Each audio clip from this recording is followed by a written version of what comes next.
ఈరోజు మన కిచెన్లో వర్షాకాలం స్పెషల్ రెసిపీ కాకరకాయ వేపుడు చూపించబోతున్నాను.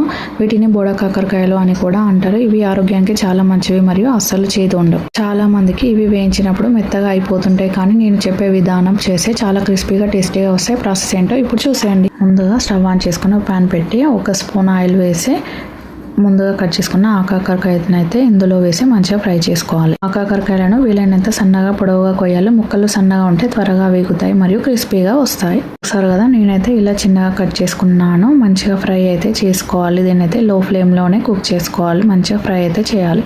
ఈ గింజలు కూడా చేదుగా ఉండవు. వేయించినప్పుడు అవి చాలా కరకరలాడుతూ రుచిగా ఉంటాయి. కాబట్టి గింజలను తీయకుండా అలాగే వండడం మంచిది. మంచిగా లో ఫ్లేమ్లో మంచిగా ఫ్రై చేసుకున్న వాటిని అయితే ఒక ప్లేట్లో పెట్టుకోవాలి. ఇప్పుడు అదే ప్యాన్లో 2 స్పూన్ల ఆయిల్ అయితే వేసుకొని ఆయిల్ మంచిగా వేడి కాగానే కొంచెం జీలకర్ర వేసి ఫ్రై అయ్యాక ఇందులో ఒక పెద్ద సైజ్ ఆనియన్ కట్ చేసుకొని వేసుకోవాలి.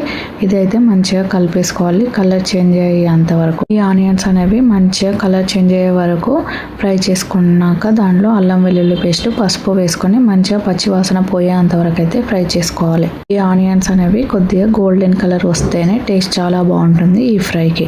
ఇప్పుడైతే ఇందులోనే కారం 1 స్పూన్ అయితే కారం, 1/2 స్పూన్ అయితే ఉప్పు, 1/2 స్పూన్ అయితే ధనియాల పొడి వేసుకొని మంచిగా ఫ్రై చేసుకోవాలి. వేసుకున్నాక మొత్తాన్ని అయితే ఒకసారి మంచిగా కలిపేసుకోవాలి. కలిపేసుకున్నాక ముందుగా ఫ్రై చేసుకున్న కాకరకాయలను అయితే ఇందులో వేసి పైనుంచి కొత్తిమీర వేసుకొని కలిపేసుకోవడమే. నేను చెప్పే ఈ ప్రాసెస్ లో ఒకసారి ట్రై చేసి చూడండి. టేస్ట్ చాలా బాగుంటుంది. ఇది నార్మల్ గానే అస్సలు చేదు ఉండదు. పైగా ఎన్నో పోషకాలు ఉంటాయి. అన్నం, చపాతీ లేదా పప్పు చారులోకి సైడ్ డిష్ గా బాగుంటుంది. మీరు వేసుకొని స్టవ్ ఆఫ్ చేసుకోవడమే. ఇలాంటి హెల్దీ అండ్ టేస్టీ రెసిపీల కోసం నా ఛానల్ ని సబ్స్క్రైబ్ చేసుకోండి.